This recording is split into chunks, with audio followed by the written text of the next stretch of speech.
मकर राशी साप्ताहिक राशी भविष्य 2 नोव्हेंबर ते 8 नोव्हेंबर.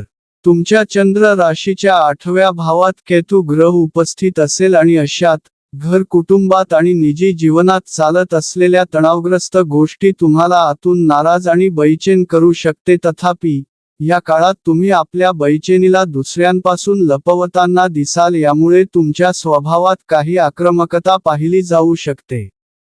या सप्ताहात गुरुदेव तुमच्या चंद्र राशीच्या 7व्या भावात विराजमान होण्याच्या कारणाने, तुम्हाला काही मोठी डील होण्याने मोठा फायदा मिळू शकतो.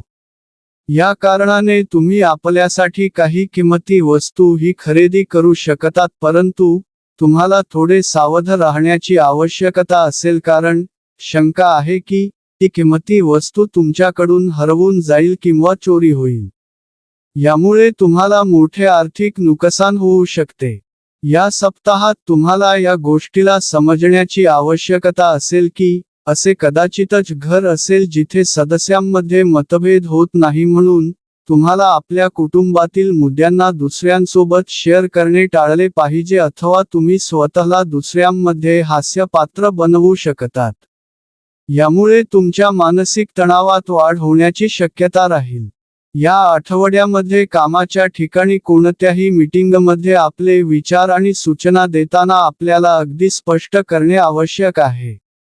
कारण जर तुम्ही थेट उत्तर दिले नाही तर तुमचा साहेब आणि वरिष्ठ अधिकारी तुमच्यावर रागावू शकतात, ज्यामुळे आपण निराश व्हाल. शिक्षणाच्या क्षेत्रात तुम्ही अपेक्षेपेक्षा उत्तम प्रदर्शन कराल आणि हा काळ तुमच्या जीवनात पुढे जाण्यासाठी मार्ग प्रशस्त करेल. या काळात विद्यार्थी आपल्या अध्ययनाच्या प्रति विशिष्ट रुची विकसित करून आपल्या ध्येयाला आणि उद्दिष्टांना प्राप्त करण्यात यशस्वी राहतील. या आठवड्यात उपाय: शनिवारी दिव्यांगांना भोजन द्या.